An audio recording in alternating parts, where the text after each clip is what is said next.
While the world seems to be focusing on Vladimir Putin and the ongoing war in the Middle East, North Korea has been quietly bolstering its power and preparing for war.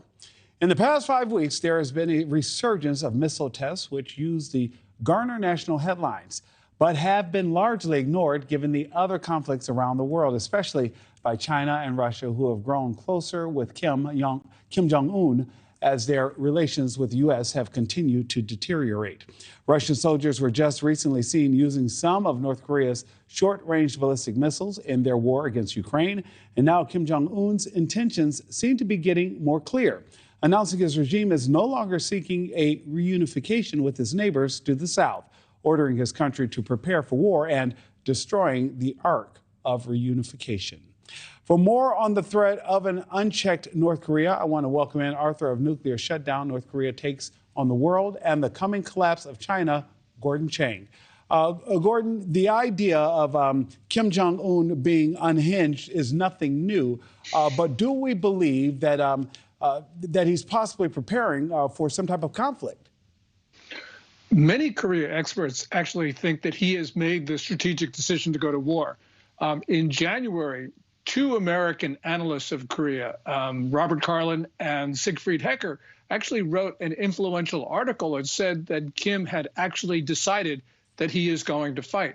Now, a lot of people disagree with that, but, you know, with North Korea, it is opaque, and Carlin and Hecker could very well be right. Gordon, is North Korea actually gaining strength, and how concerned should the U.S. and its allies be? We should always be concerned about North Korea for a lot of reasons, Nick. One of them is that they do have a lifter that can reach any part of the United States. We know that they've detonated nuclear devices at least 6 times. The only questions we don't really know yet is whether they've developed the heat shielding to protect the warhead from reentry. We don't know very much about their guidance, and we don't know too much about the miniaturization of their warheads. But those are things that they are going to get right if they don't have it now. And so, yeah, they can actually dent the U.S. city. And, of course, they can always smuggle in a nuke into the U.S. and detonate it in the city of their choice. Gordon, you know, this is something that always boggles the mind. What would the objective be other than, of course, damage to infrastructure and maybe shaking the foundation of our sense of resolve and safety? But there would not be a move by Kim Jong Un to want to occupy, correct? Well, the Kim regime, its founding myth is that, and actually a core goal is to take over all of the Korean peninsula. And I think the North Korean regime believes that the regime in the south is an existential threat because you've got 2 Koreas. One of them is very prosperous, the other is very poor. And the people in the poor North Korea are going to say, well, why have we sacrificed to be poor? This doesn't make sense.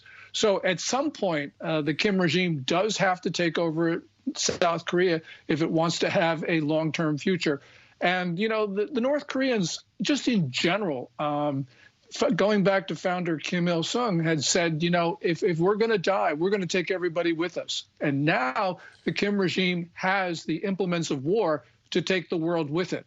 Gordon, I have to ask you this quickly. 2 quick questions. Is that threat heightened because we here in the United States are divided and our attention is elsewhere in Ukraine and in Gaza right now?